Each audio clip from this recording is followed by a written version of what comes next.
올해 세종교육은 5대 정책 목표의 기조를 유지하는 가운데 3대 핵심 과제인 첫째, 기초기본능력 강화, 둘째, 방학 중 아이들의 성장 지원, 셋째, 교육활동 중심 학교 구현이라는 이 세 가지 목표에 역량을 집중하고 있습니다. 3대 핵심 정책 과제의 성공적인 추진을 위해서 7월 1일자로 조직 개편을 단행하려고 합니다. 이번 조직 개편은 본청과 직속기관의 기능을 재정립하고 효율이 되는 인력 대배치에 주안점을 두었습니다. 이에 따라 본청은 3국 1관 1담당관, 13과 53담당 3센터에서 3국 2관 1담당관 11개과 51담당 1센터, 그리고 직속기관은 6개 기관 17부에서 5개 기관 14부 체제로 변하게 됩니다. 이번 조직 개편의 핵심은 3급 국장급 본부장을 포함한 4부 11담당 100여 명 규모의 직속기관인 학교 지원본부의 신설입니다. 교육청 인원의 승진 없이 배치를 바꾸어서 이루어내는 획기적인 변화라고 할 수 있습니다. 본청과 직속기관에 흩어져 있던 교육활동 지원 조직 그리고 교육활동 지원 사업을 체계적으로 정비하고 학교 교육지원센터, 학생화해중재원, 시설지원사업소를 학교지원본부에 통합했습니다. 더불어 7월의 출범과 동시에 학교 지원 업무가 원활히 진행할 수 있도록 지난 5월부터 출범 준비단을 꾸려서 주요 업무를 확정하고 현장 의견 수렴 절차를 거쳤으며 누리집 개설 같은 필요한 준비를 모두 마쳤습니다. 조직을 개편하는 일은 앞으로의 정책 방향과 교육 철학을 담는 구체적인 작업이면서 실천의 동력을 만드는 것입니다. 학교가 결정하는 교육청이 지원하는 이 획기적인 발상의 전환은 교육의 자율성을 최대한 보장하고 자율 역량을 배가시키는 과정이며 앞으로 세종교육의 큰 힘이 될 것입니다. 다음은 주요 내용입니다. 다음으로 학교지원본부의 4개 부서별 역할 그리고 각 부서의 주요 업무에 대해서 말씀드리겠습니다. 첫 번째, 학교가 교육활동이라는 본질적 기능에 집중할 수 있도록 체감할 수 있는 업무 경감과 다양한 지원을 확대해 나가겠습니다. 학교와 소통을 강화하고 교육활동 중심 학교 운영 지원을 위해 학교 통합 지원 체계를 견고하게 구축하였습니다. 두 번째, 학교가 필요한 부분을 충족시킬 수 있도록 학교의 요구를 면밀하게 분석하여 적절한 시기에 맞춤형 행정 지원을 실현하였습니다. 학교 행정 공백을 최소화하고 학교 행정 인력의 전문성을 강화하기 위해 현장과 함께하는 행정 지원단을 운영하겠습니다.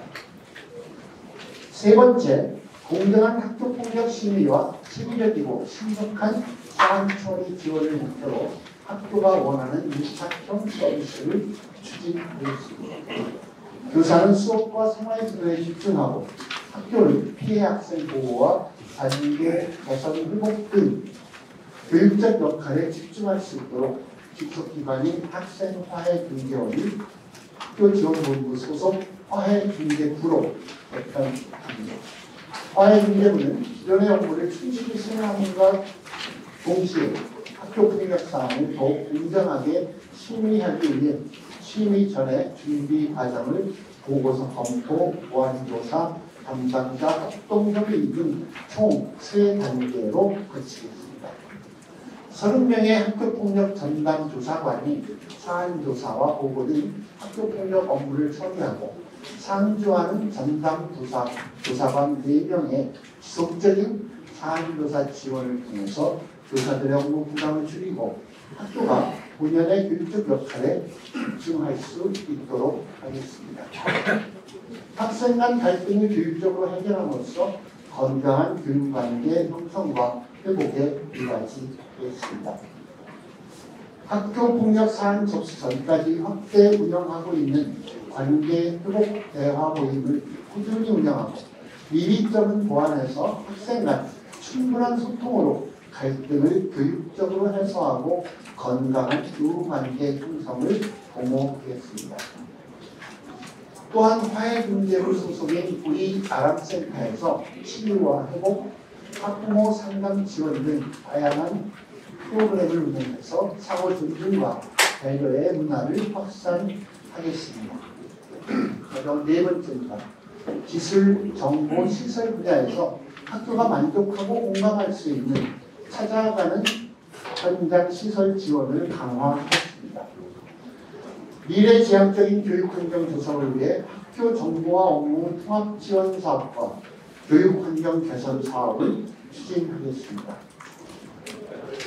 인공지능 디지털 교과서가 25년도부터 단계적으로 도입되고 25년까지 순차적으로 1인 1 디지털 학습 기기 보급이 이루어지는 데 따라서 학교의 기기관리 부담을 최소화하기 위한 테크센터를 운영하겠습니다. 더불어 수요자 중심의 미래 교육 환경 개선 사업을 주도적으로 발굴하고 전문성이 요구되는 특수 목적 교실에 대해서 본부 전문 인력이 학교로 찾아가는 세심한 상담을 제공하겠습니다.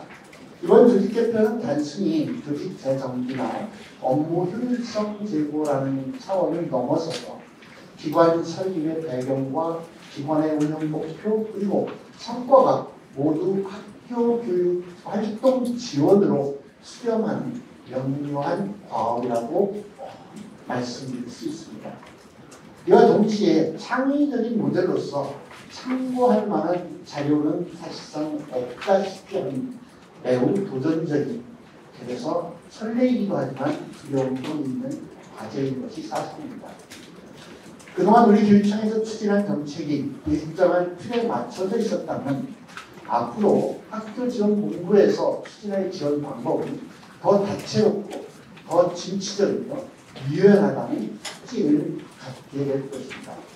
그러므로 본청에서 추진하는 주요 정책과 본부에서 추진하는 학교 지원은 서로 조화를 이루면서 마치 청포도가 영으로 가득 세종교육의 풍요로움과 신선함을 더할 것입니다. 아울러 학교와 본부는 변화하는 교육환경 속에서 동료적 관점으로 손을 맞잡고 새롭고 발전적인 관계를 정립할 것이라고 기대하며 꼭 그렇게 될 것으로 확신합니다. 앞으로 학교지원본부는 학교가 교육활동의 중심에 우뚝 설 수 있게 학교 현장의 다양한 모습을 찾아가서 귀 기울여 듣겠습니다. 이런 방법은 학교 현장의 필요에 부응하는 교육청 상향식 정책 마련의 단초가 될 것입니다. 교육청에 너무 업무가 세분화되어 있기도 하고 많은 분들이 또 자기 일에 관한 열정을 가지고 계시다 보면 그것이 전혀 의도치 않게 학교로서는 너무 많은 요구사항을 받게 되는 상황이 실제로 생깁니다. 그래서 교육청 전체 인력의 100명을 빼서 온전히 제가 신임하게는 처음에 그렇게 얘기했어요. 처음 출범할 때 이야기하면서 처음에 우리가 무슨 일을 해야지 아무것도 하지 않아도 된다. 학교에서 요청이 있을 때만 응하도록 하고 좀 기다려보자. 우리가 요 일을 해야지 하고 학교에다가 이 일을 하려고 그러니까 이거에 대해서 필요한데 빨리 답 주세요. 막 이렇게 하는 것 자체가 오히려 학교를 지원하고 싶어서 그러는데 학교로서는 또 다른 부담이 될 수도 있다. 그냥 100명이 모여서 어떤 요청이 왔을 때 뭐가 있을까. 그리고 요청이 안 들어오면 학교에 직접 가서 뭐가 필요해요? 이렇게 의견 듣고 이렇게 하자. 그러면 그 대신 본청의 기능은 최대한 학교로 지시하거나 학교에 뭔가를 요구하는 기능은 최대한 줄이고 그리고 그 대신 원래 조금 앞에 말씀하신 대외 협력 기능이나 교육부와의 소통이나 이런 일들은 충분히 별도로 해서 전혀 차질이 없도록 하는 그런 큰 기조 속에서 이루어졌기 때문에 그거는 그렇게 크게 걱정하지 않으셔도 되겠다는 말씀을 그냥 먼저 드립니다. 네. 교권보호 문제라든가 이게 실질적으로 작년 서해초 이후에 정말 선생님들은 근무를 마음 놓고 할 수 있게 변화되었는가에 대해서 관련한 국회의 노력으로 법도 일부 제정되고 했는데 그 현장에서 느끼기에는 크게 안전해진 것 같지 않다라는 느낌이라는 거고, 특히 이제 교사들 쪽에서 조사하는 것도 그렇게 나오는 부분이 많이 있습니다. 그래서 저희들이 그 화해중재 분야 이쪽을 통해서라도 단순히 학교 폭력 사안을 하는 게 아니라 우리 그 선생님들의 교권까지도 함께 지켜나가기 위한 우리 기부 이름이 갑자기 네. 교권보호센터를 통해서 일을 하고 있긴 한데 실제로 그렇게 말씀드릴 수 있겠습니다. 그러니까 그 문제와 이 학교지원본부가 직접 연결되지 않습니다. 솔직히 말씀드리면 학교지원본부는 교육청이 본래 해야 할 기능, 학교를 제대로 지원하기 위한 기능으로 회복하고 지원함으로써 학교에다 우리 요구하겠다. 학교에서 원래 해야 할 기능인 우리 아이들을 가르치고 우리 아이들을 하나하나를 살피고 상담하는 데 집중해 주십시오. 그것을 방해하는 요소가 있으면 말씀해 주십시오. 그리고 그걸 함께 해결해 나갑시다. 그걸 교육청이 본령으로 하겠습니다. 교육부의 이야기를 들어서 이러이러한 일이 지금 필요하다고 하니 학교에서 해주세요 하는 것이 우선이 아니라 교육부에는 계속해서 큰 대강만, 큰 방향만 정하도록 하고 그 방향에 따른 구체적인 실천 방안은 학교에서 선생님들이 우리 아이들에 맞는, 우리 지역, 우리 아이들에 맞는 구체적인 그 학교 정책을 세우고 이걸 하는데 이것이 부족해요 라고 교육청이 요청하면 교육청이 지원함으로써 실질적인 학교마다 특성을 살린 자치가 이루어질 수 있도록 하겠다. 그렇게 선생님들이 교직원들이 각 학교의 주체로 설 때 그리고 그건 교육공동체가 함께 토론하고 해나가는 과정이 필요할 것이고, 그랬을 때 지금 그렇게 주체 간에 마치 학부모의 의견과 학생의 이해와 교사의 이해가 막 서로 상충되는 것처럼 부딪혀서 나타나는 이런 일들이 많이 해소될 수 있을 것이다 라는 기대를 합니다. 실제 세종에서도 잘 아시듯이 몇몇 큰 학교들에서 전혀 공동체 간에 화합하고 다양한 그런 활동을 통해서 나타나지 않는 경우도 제가 간간히 보고 들었던 것처럼. 조직 개편 관련해서는 교육감님께서 이제 최종 보고를 받아서 결정을 하셨지만 저희가 1년 6개월 동안 2번의 TF, 그 다음에 정책 연구진의 이제 객관적인 연구를 거쳐서 그 조직원 내들끼리 좀 치열하게 토론을 많이 했습니다.